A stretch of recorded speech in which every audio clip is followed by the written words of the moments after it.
Retornamos com o Giro à Noite, agora para o nosso segundo bloco, como a gente sempre faz aqui no Giro, a gente traz uma entrevista com algum especialista ou com algum político da nossa região, para acrescentar aí mais informações no nosso dia, falar sobre algum tema importante. E hoje, nosso entrevistado é o deputado estadual Emílio de Souza. Então, começo primeiro desejando uma excelente noite para o deputado e agradecendo mais uma participação aqui na programação do Giro SA. Boa noite, deputado. Seja bem-vindo.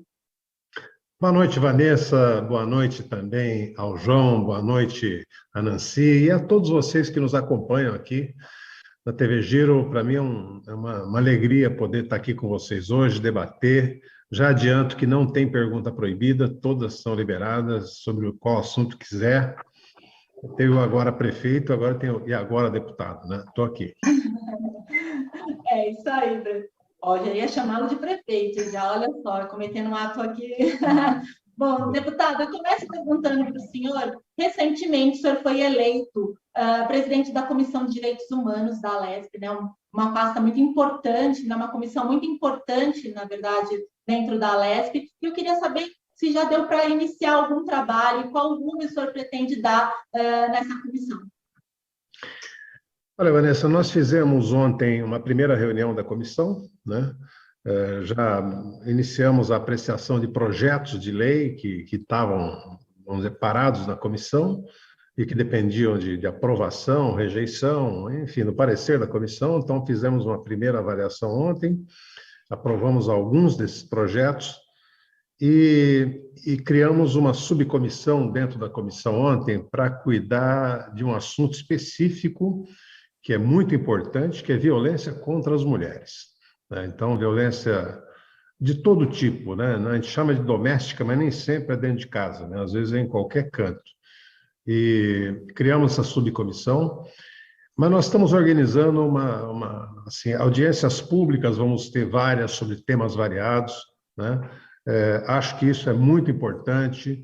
E a Comissão de Direitos Humanos, ela está sempre também de olho em violações dos direitos humanos que acontecem cotidianamente, né? Essa semana, por exemplo, já na segunda, eu oficiei o secretário de Segurança Pública sobre a agressão que um jovem negro sofreu, um soco no rosto lá na cidade de Caieiras. Quer dizer, é um comportamento completamente inadequado da polícia militar, né? Aqui não se trata de ser a favor ou contra a polícia. Nós somos todos a favor de polícia, todos a favor de segurança, mas somos a favor da legalidade, do respeito ao direito das pessoas. Nós não precisamos de polícia violenta, nós precisamos de polícia que funcione, seja de preferência que chegue antes do crime acontecer.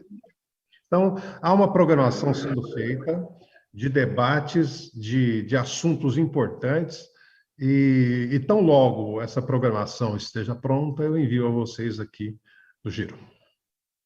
Nancy?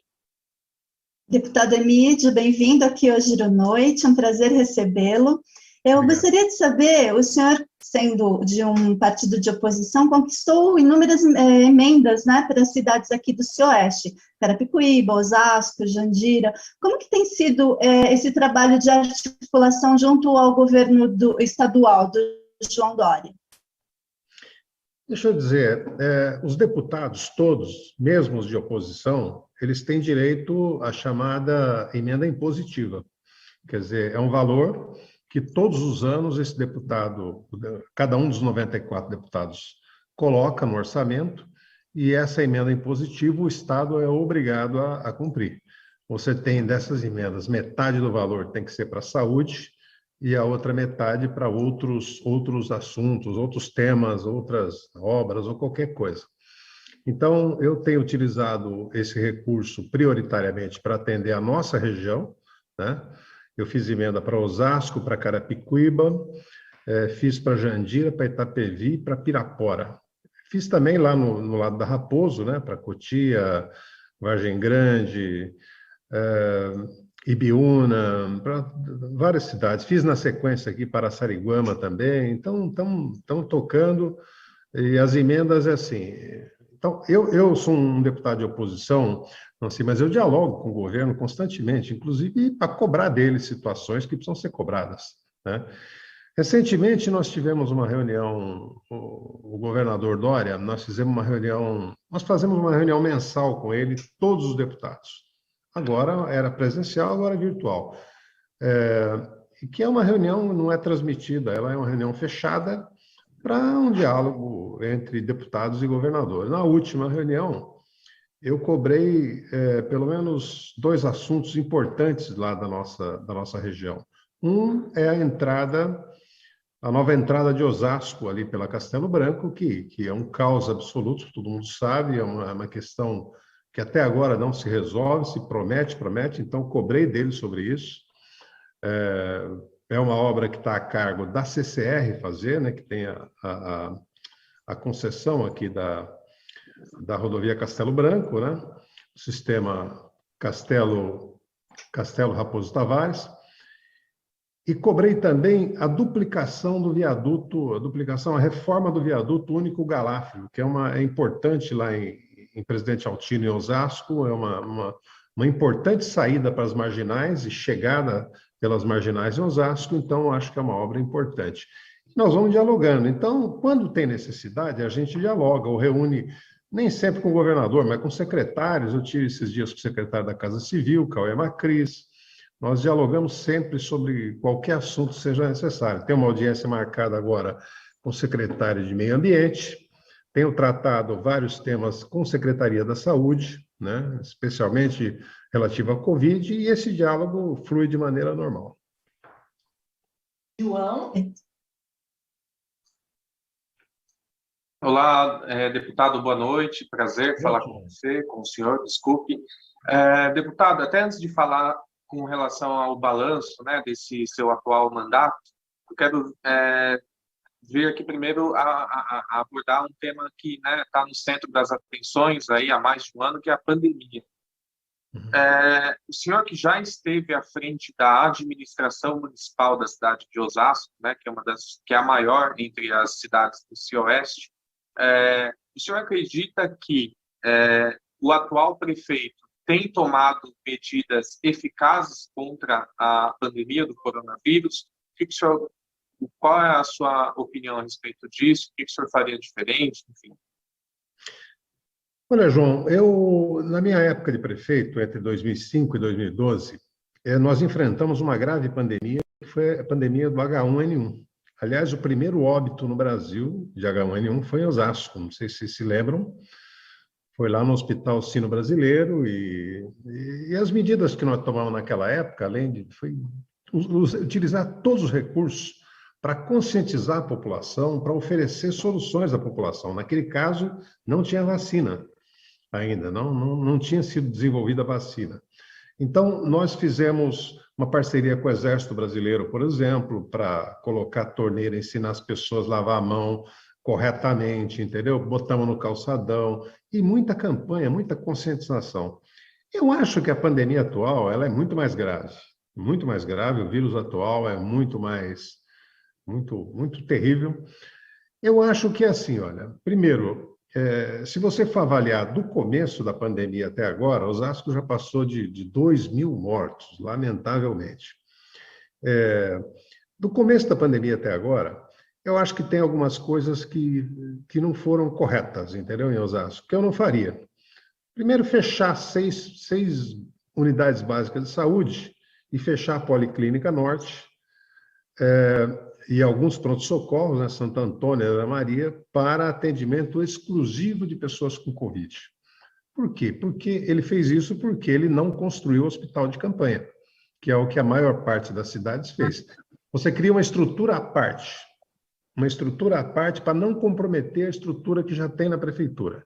Porque aquela estrutura, as demais doenças continuam normalmente, infelizmente. Não tem, quer dizer, quando você fecha um pronto-socorro, quem tem um problema, sabe, no coração, no grave de estômago, ou de queda, ou de onde que ele vai? Né? Então, acho que deveria ter construído o hospital de campanha, desses mesmo que você desmancha depois, ou faz dessa forma. Acho que Osasco teve um prejuízo naquela época, mas passou. Acho que na questão das medidas tomadas, eu não teria tem um grande dilema nessa questão desde o início, que é abre comércio ou fecha comércio, abre comércio ou fecha comércio. Tá? Eu acho que Osasco abriu demais o comércio, tem um comércio muito forte em Osasco, todo mundo conhece ali, e isso também está na origem de uma grande quantidade pela grande quantidade de óbitos, de contaminação em Osasco. Está provado já, você não tem milagre, você precisa de distanciamento social, enquanto não tem vacina, distanciamento social, higiene, uso de máscaras, sabe? Todo mundo sabe o que tem que ser feito, né? Agora, acho que nós estamos diante de mas eu quero ser sincero com você, eu não acho que a maior responsabilidade pela crise hoje, da pandemia, são dos prefeitos. Não acho mesmo. Eu acho que é a menor parcela. Eu acho que a parcela maior ela é do presidente da República. Eu acho que nós estamos numa situação muito difícil por conta do comportamento negacionista do Bolsonaro. Ele nega tudo, ele nega a ciência, nega a vacina, não corre atrás, não vai nada. Então, o Brasil está pagando um preço. Os cálculos hoje, nós devemos estar hoje, eu não sei o número de hoje, mas devemos estar perto de 470 mil, 467 mil, sei lá, mortos já pela pandemia. Os cálculos hoje de especialistas já mostram que 250 mil dessas 470 mil poderiam ter sido evitadas, se o Brasil tivesse feito a lição de casa. Então, tem muita gente que não está mais aqui que poderia estar entre nós. Então, eu realmente acho que a grande responsabilidade pelo que está acontecendo é do Bolsonaro, é pelo comportamento dele, por colocar pessoas equivocadas no lugar do Ministério da Saúde, por colocar quem não entende nada. Os depoimentos na CPI mostraram o despreparo e nas mãos de quem nós estávamos. Deputado, o senhor, né, utilizando o seu mandato, pediu a inclusão de vários grupos, né, várias categorias no grupo prioritário da vacinação. O senhor está falando bastante dessa questão do negacionismo, das ações, né, da vacina. Como que o senhor avalia o programa nacional de imunização brasileiro hoje e todas as ações adotadas pelo atual presidente no comando, né, do combate, né, se é que a gente pode dizer que tem uma ação de combate à pandemia? Eu acho que hoje nós estamos, o chamado, correndo atrás do prejuízo. Nós estamos muito atrasados. A quantidade de vacina, todo mundo sabe também que é assim, só vai ter uma segurança razoável no país quando você tiver pelo menos 70%, 75% da população vacinada. Nós passamos de 10% agora, né? Um ritmo muito lento. Eu vou dizer uma coisa a você, Vanessa, quando teve a vacinação, as grandes vacinações em torno de 2009, na crise do H1N1, né, chegava a se vacinar mais de 1 milhão de pessoas por dia, isso há 12 anos atrás. Quer dizer, hoje nós estamos vacinando 500 mil, 600 mil, numa situação que exigiria muito mais rapidez. Só para ter ideia, a China está vacinando 20 milhões de pessoas dia. Os Estados Unidos, 4 milhões de pessoas dia. Quer dizer, nós precisaríamos estar nisso? Não, mas o Brasil tem condições, vamos dizer, capacidade, o sistema de vacinação nosso, para atingir 2, 3 milhões de pessoas dia. O que está faltando é vacina, porque não foi negociado na época certa, não foi feita a coisa certa, o planejamento não está correto, né? Atrasa-se da China por problema de relacionamento diplomático, que não há, a agressão o tempo todo à China. Quer dizer, é uma sucessão de fatores que fez essa vacinação atrasar. Lamentavelmente, nós estamos pagando um preço muito alto por isso. E espero que daqui para frente a gente consiga acelerar esse processo para evitar muito mais mortes. Se me permitir, Vanessa, eu estava vendo aqui, a Nancy estava falando no início da entrevista do Dória hoje sobre as novas categorias que estão incluídas, né? Eu fiz várias sugestões, algumas foram acolhidas, outras ainda não, né? Eu fiz dos motoristas de ônibus, dos trabalhadores do sistema ferroviário, de professores. Bom, o pessoal da saúde já estava. Eu também fiz de todos os trabalhadores dos serviços chamados essenciais, que não podem fechar. Então, por exemplo, trabalhadores de supermercado, trabalhadores de açougue, trabalhadores de farmácia, esses deveriam ser vacinados, porque eles são obrigados a ficar ali, né? E na discussão de hoje, Vanessa, eu queria chamar a atenção para um tema que, para mim, é muito caro, para uma categoria que é assim: as comorbidades, chamadas comorbidades, são definidas por lei, quais são elas. E uma delas é o autismo, sabe? E hoje, todo o chamado TEA, né, os transtornos de espectro autistas, eles são uma categoria, uma população que é considerado comorbidade permanente. Então, eles têm que ser vacinados. Hoje ele anunciou a vacinação dessa categoria, porém, só para aqueles que recebem o BPC, o benefício de progressão continuada, né, de prestação continuada. Esse BPC, e aí você tem a seguinte questão: e os que não recebem BPC? Eles têm a mesma comorbidade, só porque recebem um auxílio do governo e o outro não recebe? Então, o que eu estou cobrando dele nesse momento é assim: as comorbidades não podem ser só os que recebem BPC. Tem que ser todos que têm aquela comorbidade, ou diabetes, ou pressão alta, ou problema no coração. Todas elas são muito importantes. Ok. Nancy? Perfeito. O senhor foi um dos políticos, né, que pediram para o governador João Dória para que não recebesse os Jogos da Copa América. Como que o senhor vê essa decisão do governo brasileiro, do Bolsonaro, de sediar a Copa? Eu acho lamentável, porque, veja bem, você veja o seguinte: como o governo trata uma coisa e trata outra. A decisão sobre comprar vacinas, ele postergou por meses, dizendo que a vacina não curava, que a vacina poderia ter consequências piores. Quer dizer, ele desincentivou, ele amedrontou a população, colocou a população até contra a vacina. Quer dizer, ele demorou meses para decidir. Essa questão da Copa América, depois de ser rejeitada na Colômbia, na Argentina, pelas razões deles, um telefonema do presidente da Conmebol fez o Bolsonaro aceitar em 10 minutos. Quer dizer, eu acho que tanto é que você vê o seguinte, nada contra, mas onde vai ser disputada a Copa América, os lugares escolhidos, não tem qualquer tradição de futebol. O futebol brasileiro tem tradição em Minas, na Bahia, no Rio, em São Paulo, Pernambuco. Você vai lá no Mato Grosso, acho que em Goiás, Distrito Federal. Por quê? Porque ninguém quer esse abacaxi. Ninguém quer, colocar mais ninguém em risco. Quem tem um mínimo de sensibilidade não faz isso agora. Sabe? Então, eu realmente acho que ali é uma mistura de interesse comercial de quem organiza a Copa América, e também do interesse, eu diria político, ou dessa loucura, dessa falta de discernimento que o presidente da República tem.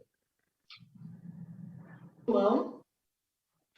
Ok, candidato não, desculpe, deputado, Emídio, o senhor terminou já, né, de concluir recentemente aí a metade do seu atual mandato, né, à frente, enquanto deputado estadual. Qual é o balanço que o senhor faz das suas principais ações até aqui, Emídio? Olha, João, você sabe que eu sou uma pessoa muito crítica comigo mesmo, né? Eu sempre busco saber no que eu posso me corrigir, no que eu posso melhorar. O período é muito difícil, porque nós pegamos um período, além da pandemia, foi um período eleitoral, de eleições municipais, né? Mas eu sou muito, vamos dizer assim, eu estou muito otimista com o nosso mandato, o que ele já produziu, o que ele pode produzir, né? Nós apresentamos mais de 20 projetos de lei E eu sempre procuro apresentar projetos de lei que vá de encontro, sabe, ao que as pessoas pretendem, a ideia de melhorar a qualidade de vida das pessoas, né? Apresentei projeto de lei, por exemplo, como o que cria o programa estadual de incentivo ao uso, comercialização, produção do carro elétrico no Brasil, no estado de São Paulo, né? Então, para mim, essa é a direção que nós temos que perseguir, sabe? Países como a Inglaterra, a Europa toda, a Inglaterra principalmente, já fixou que a partir de 2030 não se produz mais carro a combustível fóssil. Então, são medidas importantes? Eu acho que são. Sabe, eu entrei com projetos também que criam normas importantes no meio ambiente, né, de proteção, por exemplo, da qualidade da água que nós consumimos, de proibição de novos agrotóxicos no estado de São Paulo, porque virou um absurdo a quantidade de agrotóxicos que foram liberados pelo governo federal, né? E São Paulo é um grande utilizador, é o maior utilizador, possivelmente, de agrotóxicos no país, né? Porque nós temos uma agricultura muito forte, né? Pode não ter, em área plantada pode ter, claro, outros têm mais, mas nós temos uma agricultura muito diversificada, de laranja, de café, enfim, de tanta coisa ali de consumo humano, né? Então, eu acho que assim, olha, o nosso mandato produziu, acho que coisas importantes, eu debati temas importantes, eu cobrei do governador soluções para os problemas, né? A região oeste, por exemplo, acabou de chegar agora a LDO, a Lei de Diretrizes Orçamentárias para 2022. Evidentemente que eu cuidei de incluir na LDO temas de grande interesse da nossa região, saneamento básico, onde não tem, da questão, por exemplo, da conclusão do Corredor Oeste, que liga Osasco a Itapevi, que vira uma coisa impressionante a demora disso. A nova entrada de Osasco, a duplicação do viaduto único Galafrio, a integração do sistema de transportes, porque em toda a nossa região, as pessoas saem do seu bairro, tomam um ônibus lá, pagam uma tarifa, chega na estação de trem e paga outra tarifa para se locomover. O que eu pretendo é que as pessoas paguem uma só tarifa, como já é em alguns cantos da capital. A região oeste tem um trem que corta ela inteira, praticamente. Então, nós precisamos ter esse direito. Sabe? Isso é economia no bolso do cidadão, é melhorar a condição dele. Então, as minhas lutas são sempre lutas muito antenadas com a situação das pessoas. Também atuei muito na defesa dos servidores públicos, principalmente na questão da reforma da Previdência, quando o Dória mandou, e depois na reforma administrativa. Então, eu tenho sido um lutador, mas eu estou sempre de olho em o que eu posso fazer mais.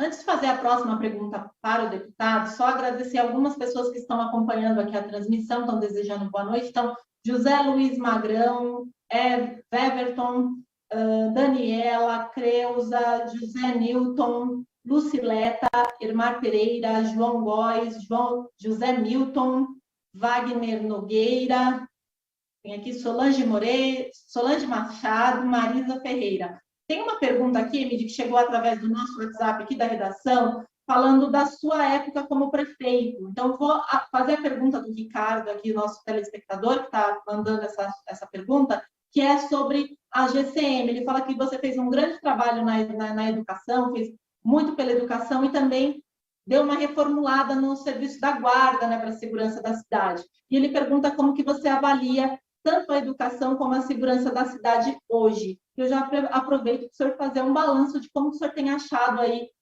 depois de um tempo afastado da administração, né, da Prefeitura de Osasco, como o senhor tem avaliado a gestão como todo do município de Osasco nesses últimos anos.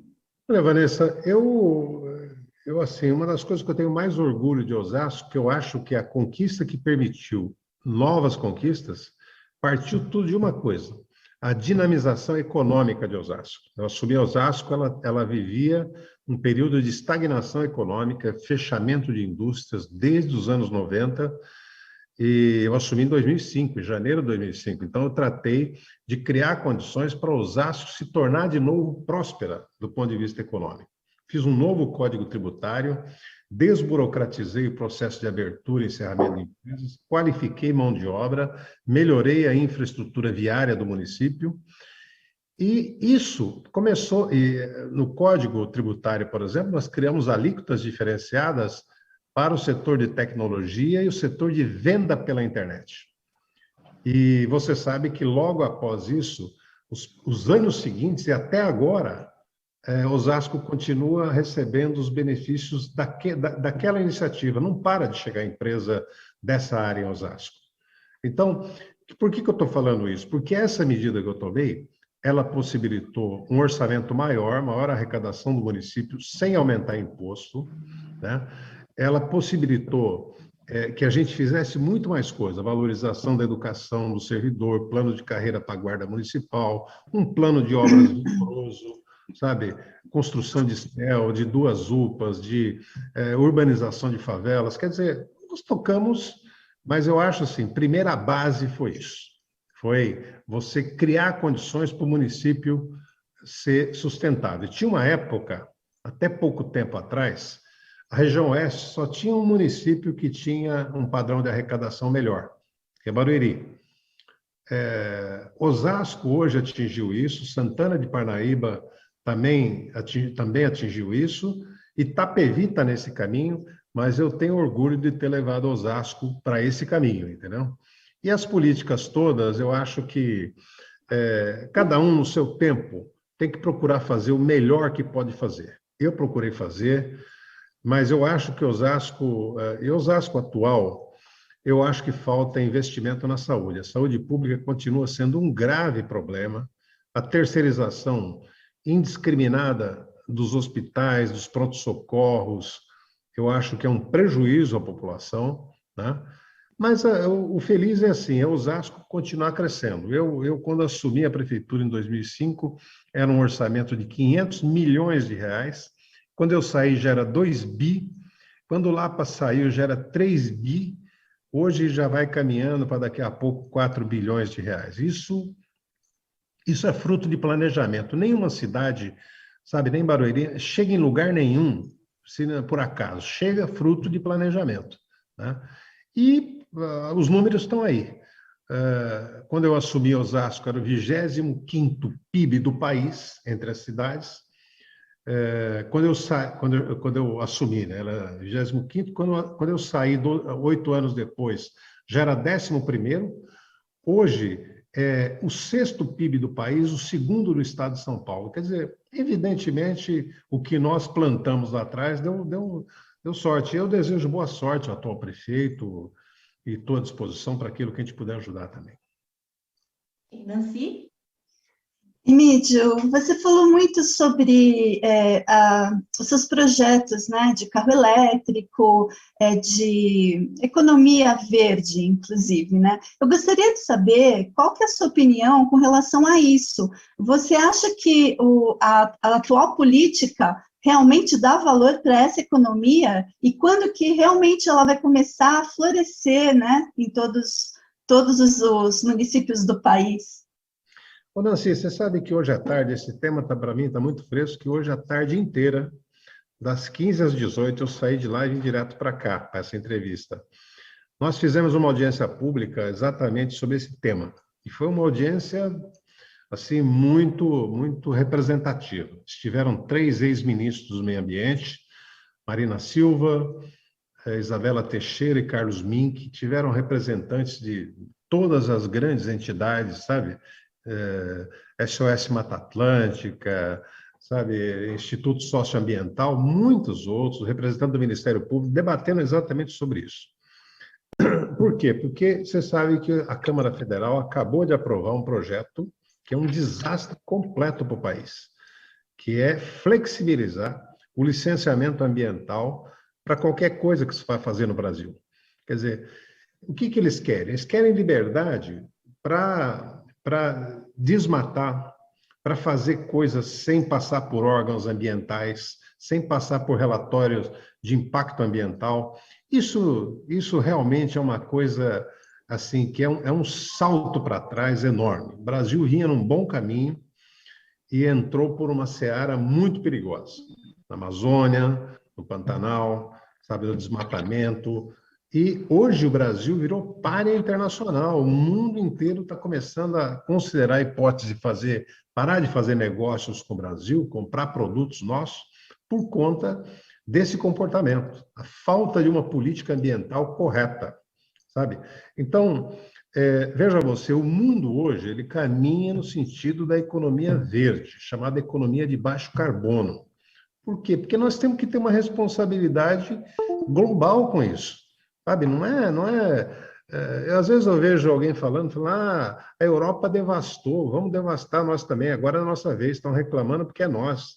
Ora, eles devastaram e estão reflorestando a vida inteira, nas últimas décadas, reflorestando muito. E devastaram numa época que ninguém tinha preocupação ambiental nenhuma, sabe? Eu acho a economia verde é importante. Você vê que, assim, o novo presidente americano, o Joe Biden, ele acabou de lançar um pacote de economia verde, sabe? Um pacote de economia sustentável, quer dizer, investimento em novas tecnologias, em novos combustíveis, em novas pesquisas, tudo para buscar uma solução que não agrida o meio ambiente, né? Os Estados Unidos tinham saído do Acordo de Paris, voltou para o Acordo de Paris. Então, acho que o Brasil está perigosamente na contramão disso tudo, né? Agora, esse projeto que foi aprovado na Câmara Federal, 3729, ele seguiu para o Senado, então ele está no Senado. A audiência pública de hoje foi exatamente para pressionar o Senado a não tomar essa medida, a não aprovar esse projeto. Muita gente, eu vou encerrar dizendo isso para você, muita gente acha que quando ouve falar de desmatamento, de mudança climática, ele acha que isso não é com ele, mas é. Agora, por exemplo, esse mês, nós vamos ter um aumento, um reajuste de quase 50% na conta de energia elétrica que vai para a bandeira 2. Por que está tendo isso? Porque o regime de chuvas mudou, as represas esvaziaram e a energia ficou mais cara, mais difícil de produzir. Então, eles aumentam o valor da energia. Você está percebendo como? E por que o regime de chuvas mudou? Por conta do desmatamento, dos incêndios florestais, sabe, do avanço da pecuária sobre a Amazônia. Então, isso tudo é o que não pode, né? Então, esse projeto visa regulamentar isso e nós queremos enfrentar isso, né? Eu acho fundamental. A sensação que passa, deputada, é que as pessoas acham que quando a gente fala de desmatamento e do impacto que isso pode trazer para as próximas gerações, é que é de algo muito distante. Parece que as pessoas não percebem os impactos que já estão acontecendo no momento, né? Parece que elas acham que a gente ainda tem um longo tempo até que os impactos comecem, né, a acontecer. Ouvem falar da Amazônia, fala, mas está 4.000 quilômetros aqui, isso não tem nada a ver comigo. Tem tudo, absolutamente tudo, inclusive com o seu bolso. Mas eu acredito que assim, o Brasil precisa de uma agenda ambiental nova. Precisa aprofundar os cuidados com o meio ambiente. Não é possível, o atual índice de desmatamento é insuportável no Brasil. Nós temos um ministro do meio ambiente que foi denunciado pelo próprio delegado da Polícia Federal como colaborador do desmatamento ilegal e da venda ilegal de madeira. Quer dizer, como é que você vive numa situação dessa? Sabe? Então, nós estamos pisando num terreno pantanoso e perigoso. João, você tem mais alguma pergunta? Olha, Vanessa, eu teria várias aqui, mas só para finalizar aqui a minha sequência de perguntas, deputado Emídio, muito se falava, né, que o Partido dos Trabalhadores, o PT, no qual o senhor, né, faz parte, estava com os dias contados, né? Só que, recentemente, uma pesquisa divulgada pelo Datafolha parece que não corrobora muito com isso. Porque essa pesquisa, né, ela apontou que o ex-presidente Lula ele já aparece como favorito a vencer as eleições presidenciais, com expressivos 55% das intenções de voto. O senhor acredita que o brasileiro, né, que a população está cansada do governo Bolsonaro? É isso? Eu acredito, João, assim, o PT, você sabe que eu sou do PT desde a fundação dele em 1980, eu fui um dos fundadores do PT em Osasco. Desde essa época, o PT sempre teve a sua sentença de morte anunciada. Não vai. Quando disputou a eleição em 82, foi mal, falou, acabou. O Lula disputou o governo do Estado naquela época, ficou em quarto lugar, falou, acabou o PT.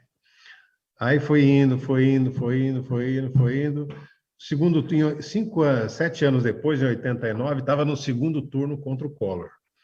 Quer dizer, depois, desde 89 até agora, em todas as eleições no Brasil, o PT esteve no segundo turno. Venceu 4 delas, né? Então, veja só uma coisa, o PT é um partido que comete erros como qualquer um outro, só que o PT tem uma coisa, o PT tem um ideário, o PT é o partido da justiça social, da distribuição de renda, do emprego, da oportunidade, da educação, da cultura, do meio ambiente. Então, isso fala muito, cala fundo na alma das pessoas. Evidente que o PT também passou por um processo, eu acho, muito desde 2013 para cá, de criminalização. Quer dizer, o presidente Lula agora tem tido arquivado várias medidas, vários processos que ele viveu, né? Que ele sofreu, inquéritos, processos, uns de compra de caças, do Instituto, da indústria automobilística, foi tudo arquivado. Mas, se você for contar a quantidade de horas que isso foi explorado no Jornal Nacional, é uma coisa monumental. Por isso teve um desgaste imenso. Sabe? Se você pegar, vamos dizer assim, o principal deles, que foi o processo que levou ele à prisão, é um absurdo do começo ao fim. Você sabe que eu fui um dos advogados dele, visitava ele toda semana na cadeia em Curitiba, na Polícia Federal em Curitiba. É um processo sem pé nem cabeça. Por quê? Porque ele nunca provou nada. Ele foi condenado sem prova alguma contra ele. Quer dizer, numa perseguição que depois, o vazamento das informações lá mostrou que era um jogo combinado do Moro, sabe, com o Dallagnol, com as pessoas lá. E por isso tudo, o Supremo Tribunal Federal anulou essa sentença e devolveu os direitos políticos do Lula. Eu só quero lembrar de uma coisa. Para mim, tudo isso que foi feito com Lula em 2016, 2017, a prisão em 2018, foi só para uma coisa, para ele não poder disputar as eleições em 2018 e abrir caminho para outro ganhar. E ganhou, né? Ganhou. Provavelmente a história do Brasil seria outra se não tivesse essa decisão. Eu acho que dificilmente o Lula perderia para o Bolsonaro. Acho que nós estaríamos em outra situação. Não é que é uma maravilha, nós estamos enfrentando uma crise difícil, mas quanto mais a crise é difícil, mais ela exige do governante capacidade de articulação, de liderança, sabe? E o Lula tem isso. Então, acho que o que está acontecendo agora é que o Brasil está estabelecendo a comparação entre o que era um período de desenvolvimento, crescimento, sabe, cuidado com o meio ambiente, respeito pelas pessoas, e um presidente que não fica agredindo verbalmente as pessoas toda hora, xingando, falando palavrão, xingando o outro, sabe, desdenhando do vírus, brincando com a saúde das pessoas, tirando sarro de quem falta ar. É um negócio inacreditável que nós estamos vivendo. E acho que as pessoas querem um presidente normal, querem um presidente que fala assim, ó, é um presidente que eu tenho crítica, que eu falo. Sinceramente, eu estou achando que as pessoas estão muito se aproximando do Lula. Por quê? Porque elas querem viver num país normal, com problemas normais, com soluções normais, com pessoas sem esse ódio que está colocado hoje, sabe? Um país assim... O Brasil sempre foi um país de muito amor, de muito congraçamento. Como é que nós chegamos nesse ódio que nós estamos vivendo agora? Sabe? Isso precisa ter um fim. Ninguém aguenta mais 5 anos sobre esse comando. Então, essas razões que eu acho que estão levando o presidente Lula a recuperar a sua liderança e acho que isso é muito importante e vai ser bom para o país. Emílio, o senhor falou agora sobre essa questão do massacre, né, da grande imprensa em relação ao processo envolvendo o ex-presidente Lula. E também falou desse desejo. Eu acredito mesmo que a população tem esse desejo, agora tem algo para se comparar, né? Antigamente não se tinha essa comparação. Mas o senhor acredita, né, já que o PT é sempre algo, como o senhor diz, desde a sua fundação, o senhor acredita que dessa vez pode acontecer diferente e ter uma onda de apoio, né, uma união maior da esquerda e de outros partidos aliados ao nome do presidente Lula? Ou ainda existe a possibilidade desse grupo que se uniu para tentar tirar o Lula da eleição de 2018, se unir novamente para tentar impedir novamente uma possível candidatura do Lula ou complicar uma candidatura petista? Olha, Vanessa, eu acho que assim, não existe eleição fácil. E a eleição de 2022 não será fácil, né? Apesar de tudo, o Bolsonaro está na máquina, está no governo. Se eles se utilizaram de tanta mentira, tanta fake news em 2018, o que indica que ele não vai utilizar agora? Ele continua na presidência da República falando de fake news, espalhando boato contra a vacina, boato contra não sei o quê, boato de cloroquina. A campanha, infelizmente, vai ser isso.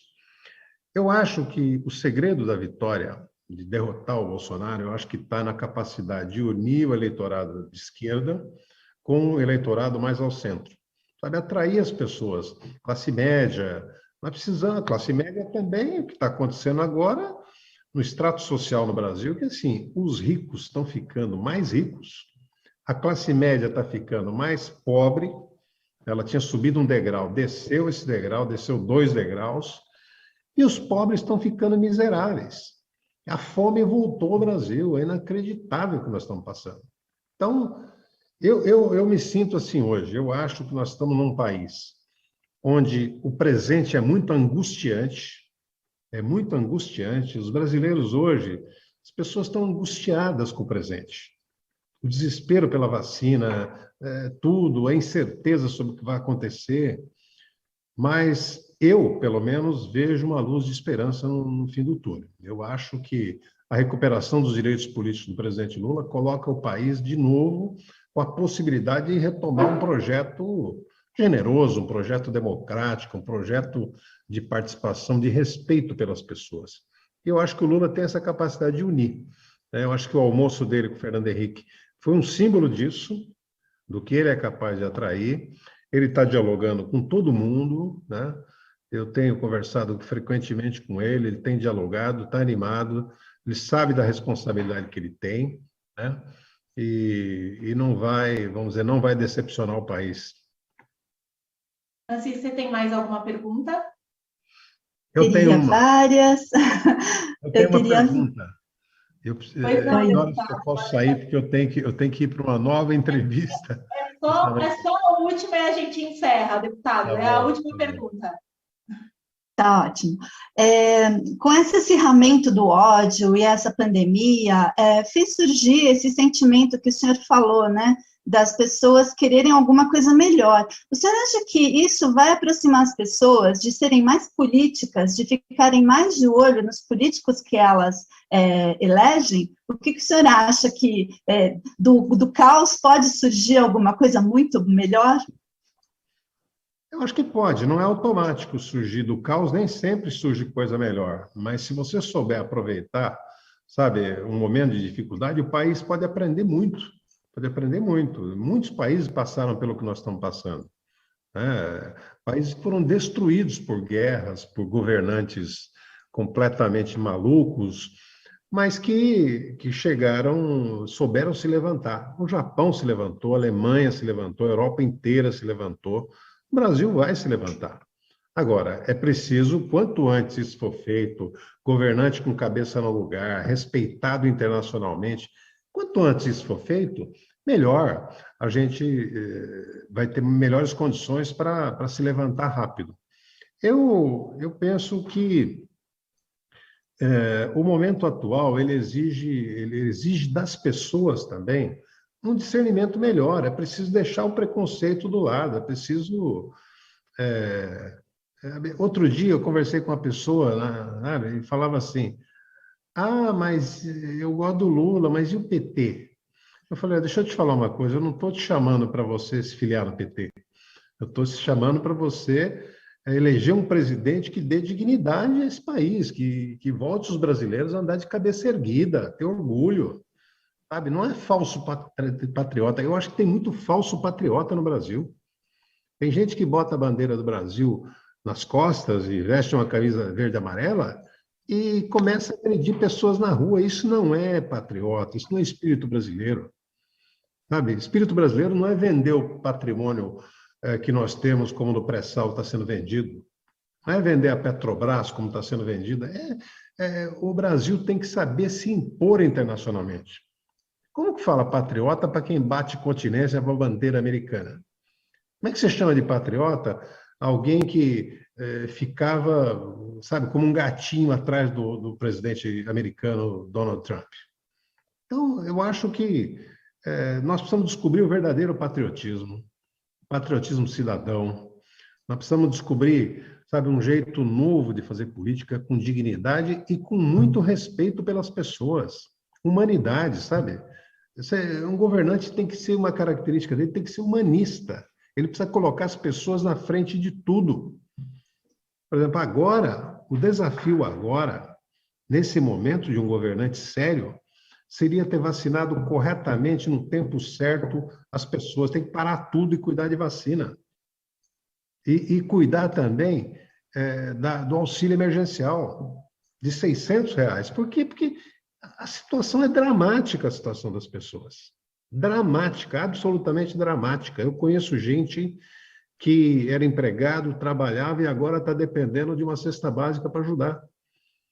Nós estamos fazendo uma discussão na Assembleia essa semana de um projeto de lei para impedir despejos nesse período, porque é uma coisa assustadora. As pessoas não conseguem mais pagar aluguel, pagar conta de luz, comprar gás que está mais de R$100. Quer dizer, esse país entrou numa rota que é absolutamente desanimadora, é inacreditável a rota que nós entramos. E eu acho que as pessoas, aos poucos, estão despertando para isso. E aprendendo uma coisa: voto tem consequência. Votou errado para um prefeito, você vai pagar o preço. Votou errado para um presidente, você vai pagar um preço maior ainda. Muita gente, o preço que está pagando é a própria vida. Infelizmente, é isso que nós temos. Mas eu acredito na tomada de consciência das pessoas. Bom, é isso aí. Emílio, eu quero agradecer demais a sua participação, deputado. Desculpa, a gente atrasou um pouquinho aí a sua agenda, mas só falar mais uns nomes aqui. Tem Gilberto Rocha, Chico Rodrigues, Nancy Nasser, Wagner Nogueira, já tinha falado, Edivaldo, que estão aqui assistindo, desejando boa noite e parabenizando o senhor pelo seu trabalho de deputado. Então, a gente do Giro agradece demais a sua participação. As portas do Giro estão sempre abertas. Se eu quiser deixar algum recado para quem está assistindo o senhor agora, o microfone está à disposição. Olha, primeiro agradecer muito vocês, Vanessa, Nancy, João, prazer. É um papo gostoso, você percebe que a gente vai longe numa conversa dessa, né? Porque o meu princípio é isso, não tem pergunta proibida. As pessoas podem perguntar o que quiser, não tem essa de... A outra coisa, assim, eu queria deixar um abraço para a nossa querida Cláudia Azevedo, que faz muito tempo que eu não a vejo, mas um abraço para você, Cláudia, parabéns pelo seu trabalho. E queria dizer assim, quem quiser acompanhar meu trabalho nas redes sociais, sabe, basta acessar as redes sociais, tem um telefone do Zap também, que é um Zap que as pessoas podem fazer sugestão, pergunta, o que acharem adequado, né? E eu fico à disposição de vocês para outra entrevista, para o que vocês acharem importante. Um abraço, boa noite a todos. Obrigada, uma boa noite, um bom descanso, bom trabalho. Eu sei que o senhor ainda tem agenda, então bom trabalho. Obrigado. Tchau. Um abraço, tchau, tchau. Bom, essa foi a entrevista com o deputado estadual Emílio de Souza, que falou aí para a gente um pouco sobre política, um pouco sobre o trabalho dele na Assembleia, né? A gente viu que aí o papo foi bem longo e bem produtivo, né? A gente vai para um rápido intervalo. Na volta, a gente tem ainda bastante notícias importantes aqui sobre a região oeste. Tem notícias da prisão lá dos 4 jovens que vandalizaram a igreja. Tem muita informação. Então, não saia daí que a gente volta já.